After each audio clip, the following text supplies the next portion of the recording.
Hello and welcome back to another World of Tanks replay. So today we've got another spectacular round that's been sent to me by my buddy Jack the Ripper. Thank you very much for sending this to me, Jack. And I decided I forgot what he said the damage was in this game, but he told me it was an ace tanker game. So keeping that in mind, I decided to just watch it with you guys and watch it with a kind of semi-live commentary, and we'll see where we go. We know he has a good game. We're not sure how good. So he's driving the Waffentrager E100, the Waffle E100, whatever you want to call it. I don't know. Probably, I think most people would probably agree it's about the most OP tank in the game for its tier. Yeah, certainly probably the most argued about tank with regards to being OP. It's got a 6-shot autoloader that can do, 3,000 or so burst damage, something like that. It's pretty outrageous.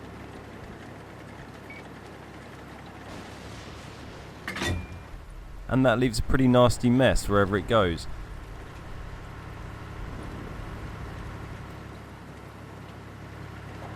And it gets a pretty healthy supply of ammo as well. This isn't a tank that I've got. The only probably the only tier 10 autoloader I've got is the Batchat. And the thing I noticed with the Batchat is, though it has a nice autoloader, it has a really small amount of ammo. Whereas the Waffle here, it's got an absolute crap ton of ammo. So we're on Westfield, not long back in the game, in the Xbox One. Nice to see it back again. We've had lots of fun jumping off the bridge recently and training rooms. And we're on a standard battle here with Jack heading up over to the east side of the bridge here. He's got the pretty classic TD equipment of the Binocs and Camo Net, and also a triple burst of premium consumables as well, just to try and get that reload time down a bit with the chocolate. Oh, here we go. Let's see what he can do. He's going to go for making up his mind. He's going for the Death Star. 2, 3, 4, dead. Bounces a couple of shots. I'm lucky to miss one on the E50M there. And puts that last one in. So not the best start there. I mean, it's a good amount of damage nicely there, but he's lost over half his health. 1,200 health gone. Gun damage, so he had to use the repair kit already. So that's 20 grand down the drain. And I imagine that's probably not the start that Jack had in mind. Though he did get the Death Star at the game, so it's a big tank to take down. It's a big gun to get rid of. But there's still a hell of a lot of tier 10 tanks in this game. And he's going to have to step up if he wants to, if he's going to finish this off with only 1,000 health left.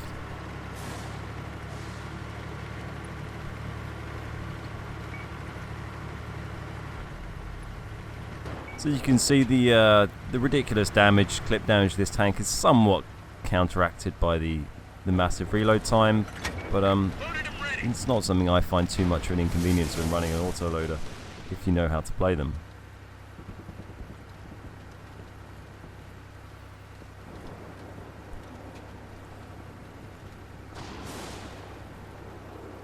So Jack seems slightly losing here, kind of hanging in there. Looks like they're losing the sort of hill area around C2, C3, which is one of the critical areas in this game. So you're going to go for this shot on the MX? You will. Gets unlucky there. Wasted shot. But the IS-7, no shot there. And yes, the critical area in this map tends to be that sort of C2 area where there's the few hills up the top on the other side of the bridge there. There's always just a huge ruck of heavy tanks. Oh, another unlucky miss there. And that's two shots from his clip fired. And if you lose that hill, then it can be pretty difficult. And another miss there. Poor guy.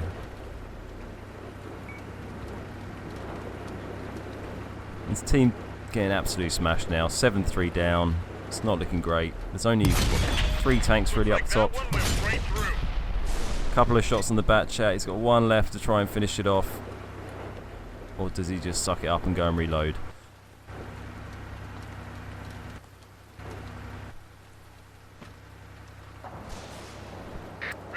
lines up the targets, but nothing going on there. Now this can be a really strong position. I've had great rounds here before in my Jagdtiger. I remember having a very, very strong round up here. If you've got a tank with another miss there. If you've got a tank with binocs on and camo net and you've got a decent spotting range, I mean this tank's not going to have good camo because it's absolutely enormous, but you can do pretty well up here. There's so many bushes up here. It is one of those really obvious spots to go where you expect there to be TDs and people will be taking blind shots at you. Artillery might be watching there. But likewise, if you know how to kind of try and dodge those shots, then you can have a pretty beast game from up here. But it's certainly not been very beast so far. 6 shots is respectable, but I think Jack's got a lot left to show us here. He's nearly got that clip reloaded. As you can see, he's still got absolutely tons of ammo left. Ready to fire on target. Enemy in on the IS-7. That's a bounce. Penetrate their armor. And that's one of the downsides of this gun. It doesn't have amazing pen really, but there we go. He's getting those in. The turret turned to the side. It's not a great idea by the IS-7. Gets tracked. Bounces another shot. And he gets finished off by the E50M. But we get that tank out of the game. Jack gets a couple more damaging shots in there. Nicely played, taking the dangerous tank out of the game. Hold here. We're capturing the base. Focus on this area.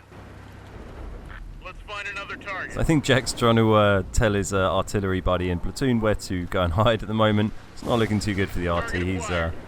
He's getting pretty mobbed, and Jack's got a lot of tanks close to him and still got 23 seconds to reload with an E100 coming across the bridge at him by the look of it. He's better hope he can stay unspotted. The E100 could take him down in 2 shots. Oh, but he's going to stop, not with his turret turned sideways. He's having a wiggle. This guy doesn't know what's about him. Oh, and someone else smashed it. It must have been a Jagdpanzer E100 or artillery maybe. He took a very big shell on 2 very quick tier 10 kills by Jack there. Jagdpanzer E100 and an E100. Just got load in time. Doesn't quite get the back chat kill. So there we go, 10 damage shots. Looking like a bit of a more respectable amount of damage. There's the enemy Waffle. Big opportunity. Gets 2 shots and gets out there very sensibly. So there we go, after that initial little kind of gun-ho attack at the beginning where he lost 1200 health and only dished out a few shots, he's now managed to get up to 12 damaging shots and 3 kills without taking any more damage, which for a tank with an enormous turret with pretty much 0 armor on it is a pretty impressive feat. So he's now down to 4 versus 6, one of which is artillery. There's no friendly artillery left. And they're all pretty close to him as well, so it's not a great situation. I think he'd rather have a bit more distance between him and the enemy. Gives you more time to reload and hide. And there's not much of Jack's team left either to support him and distract the enemy. But it does look like he's going to get to pop down here and have a bit more fun with a clip. Ready to fire on target. Ammo up. This guy is going to get taken to the cleaners. Look at this. Right through their armor. Penetration. 4 shots, kills a full health IS-7. Just absolutely ridiculous. Enemies looking right at us.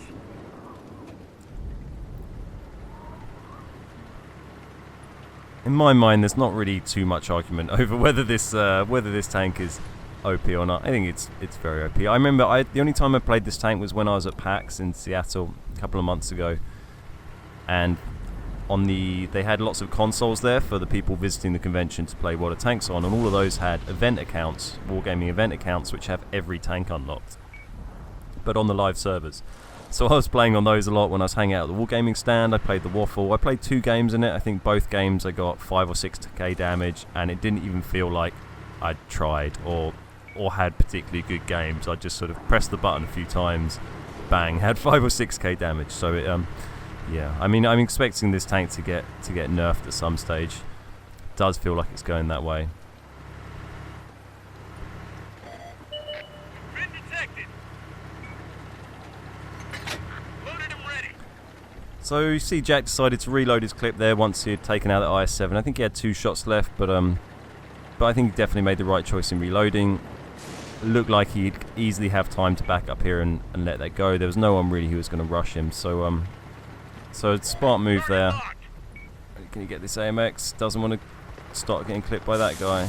No, looks like he's lost the target. But there's only 3 enemies left now. He knows where 2 of them are, and the other one's an artillery, so that shouldn't be too much of a worry. AMX 50B is pretty much screwed, but still has a lot of potential damage in him.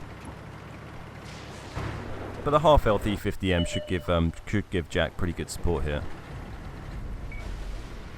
And the Jagdpanzer E100 getting a big hit on the Waffle, was that, I believe? There you go, Jack chasing down the AMX. Another one down. Calmly takes him out, and there we go. And that's very close hit by the RT. Could have spoiled Jack's day there. And the E50M took out the Jagdpanzer E100 here. So I have no idea how much damage this can be. I'm gonna guess what he's been doing. 700 a shot. That's probably, I don't know, 7,000. That's going to be a lot of damage. It's got to be near 10,000 damage, surely, or over 10,000 damage. I'm intrigued. Well, so much health this artillery's got for him to shoot as well. Artillery is something you've got to watch out for in this tank. When you've got a paper turret like that, you can just get fully penned by RT shells if they hit you on that and do a hell of a lot of damage, as well as wrecking your crew and gun. But not something I think Jack probably has to worry about now. He's got a pretty nice amount of health left that could probably eat an RT shell, and he's got a mate with him as well.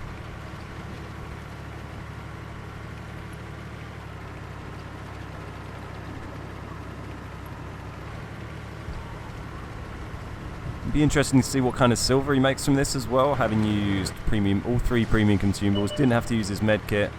There we go, there's the 53-55, misses at the E50M, and Jack can just finish him off very comfortably.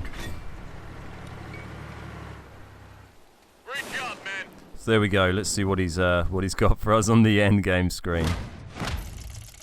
We have got 56,000 silver, not bad, 8,672 damage, ace tank at 99%, high caliber top gun. Very, very, very impressive round by Jack there.